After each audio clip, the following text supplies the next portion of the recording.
What's up guys, it's Captain's Production 72 and welcome to my review of 75320 Snowtrooper Battle Pack released in January of 2022. So this is a follow-up of last week's review, which was the Defensive Hoth minifigure pack, which is meant to go alongside this. This battle pack is in fact one of the few battle pack remakes, or rather the few times I've redone a battle pack. Now, they don't do that completely often, right? The only other two battle pack ones where I would say it's an actual remake, or that is close to a remake, is the Mandalorian one we got in 2020, because I had the same type of speeder. You had a little turret. I had most of the stuff there. And that 20th anniversary edition we got in 2019, it was the Imperial dropship one. Although those, again, all these sets are a bit different, but they are pretty much remakes of original battle packs. And this one here is a remake of the set 8084 from 2010, which was released in January of that year, which is a very similar idea, but this one, as much as it is a bit better, I still have that soft spot for the 2010 version, but this set does it better, and at least it does in the minifigure department. I don't know about you, but I did like that command center in that old one. Anyway, finally doing a review of this set. It's a really good set. In fact, I've actually went and bought two of them. Don't know if I'll ever go as nuts as I did with the 501st sets, but usually most battle packs, at least non-clone ones, I buy maybe one. So if I bought two of this one, definitely shows something.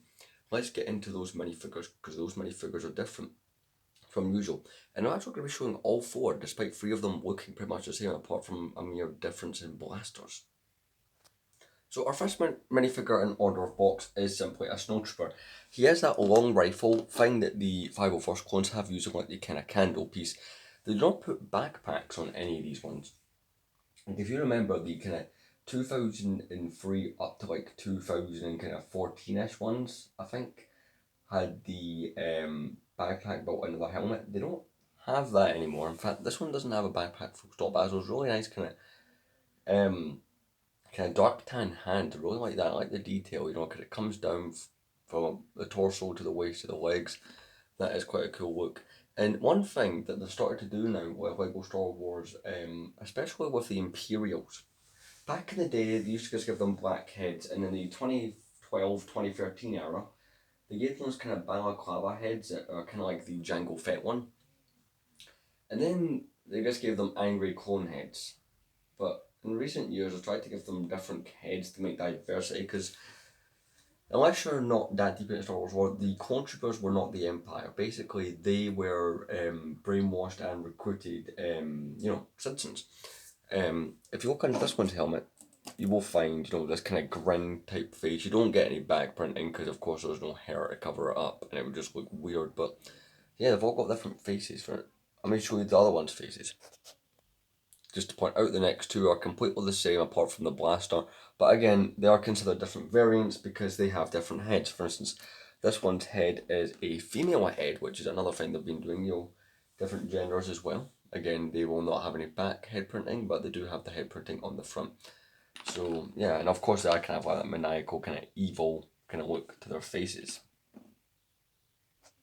And the final one has a kind of a dark skin colour, which is quite cool as well. We're not just getting different male and female, we're not getting different races as well, which is quite cool. Of course, this is a male, and I'm quite happy with this. The same with the Defensive Hoth set as well. This is quite a good diversity thing, because we are in 2022, and it's nice to see the LEGO goes with this kind of thing, and it's not just, just doing simple, like, kind of like male thing with troopers. No, they're doing diversity, and I think that's great. Let's move on to my favourite figure of the set, though, the Scout Trooper. Now, personally, I don't ever, and I mean ever, recall seeing Scout Troopers on Hoth in Empire Strikes Back. It's just not something I remember seeing. But do you know what? It's kind of cool to get a different variation, because until now, these guys were really just like associated with being on Endor. I mean, you see them in The Mandalorian, and we did see them quite a bit in Star Wars Rebels from time to time.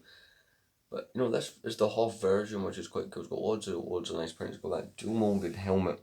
And just like the other minifigures, it's not just an angry clone head. I love the tube printing on the back here, looks really good. It's a really nice helmet. It's got a small kind of blaster, and if you remove the helmet, yeah, and it's like a female head, but it's in the clone trooper, like the new kind of style 501st the skin tone they're using on the 501st and 187th Troopers, it's that skin tone with the female face, which is, again, that's quite a cool thing that I wasn't really expecting going into this set. Let's get on to the builds.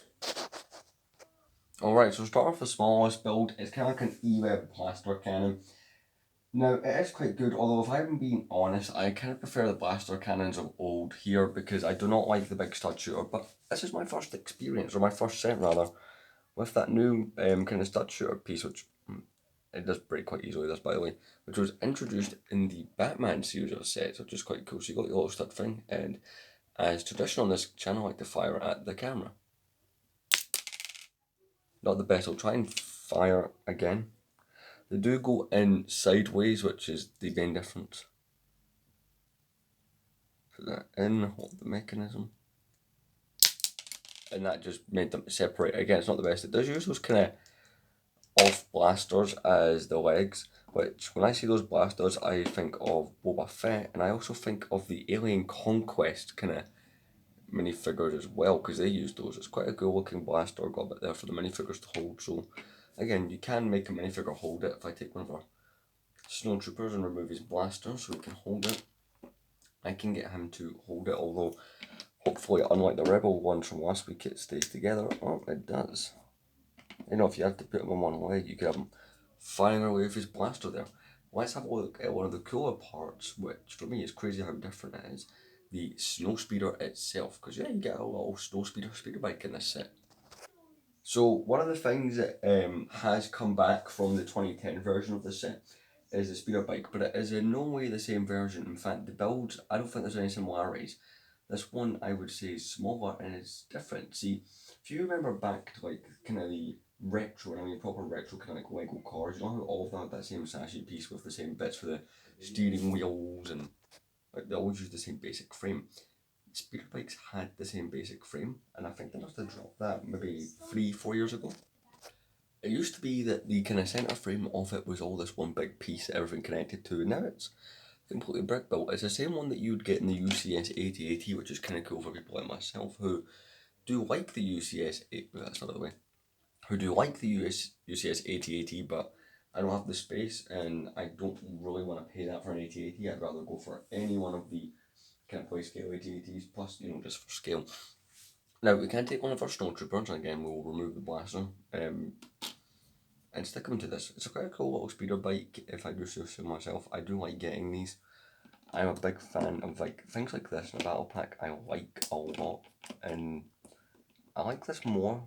I wish the ones maybe in the 501st set were like this. I like this more, you know, because it's not as overly big. I mean, it does have to stand up on there. This box does show you actually using the Scout Trooper, so let's actually swap that figure out. And if unlike me, you actually did what the box told you, this is the minifigure that you would have on the speeder bike. Again, really cool speeder bike, one of my favourites. I really do like it. I mean, you could, again, they've not done this one in brown, but this would actually look quite good in brown if they were to do it, so very happy with that. Let's go on to like the trench kind of snow wall that you get, which is quite an interesting build itself. And here we have the snow wall, which is quite a cool build. I do like this, given it's like a snow trench, and see if you were to buy multiple of the set, probably, I mean, I'm obviously just buying two, and I'm going to get into the whole price and debate thing towards the end, but this is quite a cool little snow wall you get. You know, you do get some slopes and that to make it look like there's rocks. It is a decent size, like, and I like when you get big pieces like this in a battle pack that doesn't feel like something that happens that often. You do get a clip of these binoculars, which the box does show you can give to the Scout Trooper, but I just kept them there. It does work quite well. On the box, it does show you taking the snowtrooper with the kind of longer rifle and, you know, sticking them kind of behind here and kind of firing out the gap. Although personally, what I've done with my other copy of this set on the shelf is take the other snowtrooper with the giant gun, you know, the kind of E-Web blaster thing, and I've kind of had it there as well. You can stick it. Personally, that's just the way I like displaying it, but, you know, maybe you think differently. Although if we were really going by the box, you know, you would take him, move that over there. This is me trying to use my space wisely, but also recreate what's on the box, you know, have that there. Again, just doing this quite quickly, and you could have your kind of speeder bike kind of zoom in past the back, and you know, it's quite cool, and this would go quite well if that 8080, but it would work with any 8080 if I'm being honest. Really cool set. Let's have a quick look at the instructions.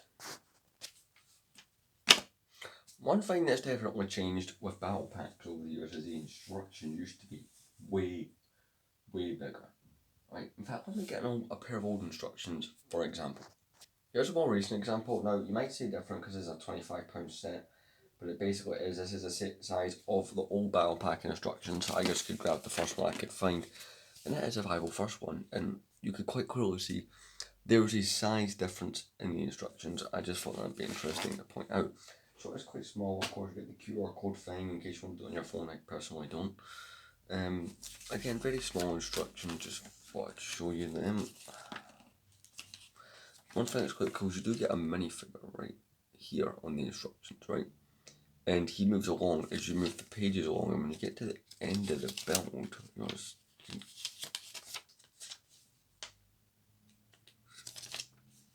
see, he goes there. And whenever you complete a section build, you get a little page like this with all little stars and stuff on it, which is kind of cool.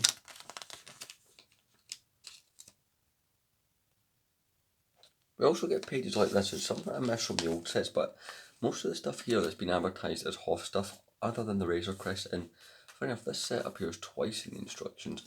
Instead of them advertising the defensive Hoth set, but you do get the ATST in there a couple of times as well, with the AT-AT and the little microfighter set, which is kind of cool. And because the box is small enough, we can actually show it in the review, because some of the bigger sets I sometimes don't, because it's just like, you know, I can't fit it on this space, but this one's decently sized. You know, you get a nice okay kind of Hoth kind of mountains. You got your set number there, it's ages 6 plus. You get Darth Vader at the bottom, because it's, I'm not actually going to get into that because it's a controversial subject with the whole sets banner thing and whatnot. You get your minifigures along here. At the top, your minifigure is just the Stormtrooper. Other side, you got this kind of really cool emblem on the Empire Strikes Back stuff. Just thought I'd show that there for you. Turn it all the way around. Annoyingly, the store that I bought this in, which would have been, I think I got this exact copy, because I know my other box isn't doing too well, so I used this copy. For some reason, the Entertainer put, I've noticed there's a lot of Lego sets putting damn barcodes on them. It annoys the hell out of me. But you know, get the back of the box, shows you your main features. There isn't too much in the way of features, but I think this is still a pretty cool set. So my final thought on this set, by the way, I would like to point out that you do get an absolute ton of spare pieces. Like, some of these are right from Mod Builders, mind you. This set itself, I would recommend, see if you want to build a Hoth mock or you just want parts, it's good. Like, here's a look at all the spare pieces that you get in this set. It is insane. See, this is a good battle pack, but the price really isn't, and that's why I'm only sticking at 2 of these. See, the 501st set, £25 a go, I was a little bit more accepting of. Sure, Lego took us for everything we could get because we bugged them for that set. Although you got 2 giant vehicles and you got 6 minifigures. I do personally count battle droids as minifigures, other people don't. My other issue is it's like £18 in the UK for one of these, right? So we all know that battle pack prices jumped up £5 for some reason, as well as in the US they jumped up $5 because it says $20. It's a hard pill to swallow. See, I bought 2 of these at full price. Not at once, I bought them a few months apart. They are quite good sets, right? I'm not knocking them in any way. But I've got 2 theories as to why it's that price. And one of them makes more sense than the other. One, it's just inflation, although again, the inflation doesn't match up. Or I could just have to raise the prices. 2, because this is meant to go along with the AT-AT, right? Maybe they've increased the price because the Legos thought, you know, people who are willing to spend £700 on a UCS AT-AT are probably want to spend a lot more money to fill it out. So, but I think next year's could be the same price. How many do I recommend these? It just depends on budget and how much you want them. Like, I'm quite happy with 2 of these. The only way that I'll pick more of these up if they're on discount. Like, if I see them on Amazon or anywhere else at a cheaper price than 18, I would pick maybe 1 or 2 more up. But even for me, that's pushing it. It's like, I do like the Imperials, but I'm not going to build a giant Imperial army. Although, See, next year I'll probably change my tune if they make a cone set this price with this many cones. Although, do I see them doing it? I don't know. But we need a cone battle pack because that minifigure pack is extremely hard to get. I might be doing a video in the coming month on the other ones. But next Tuesday's video, I think, will be the Room Tour 2022 edition, so stay tuned for that. And of course, on Friday, you're getting an episode of Figure Friday with Uha. So, yeah.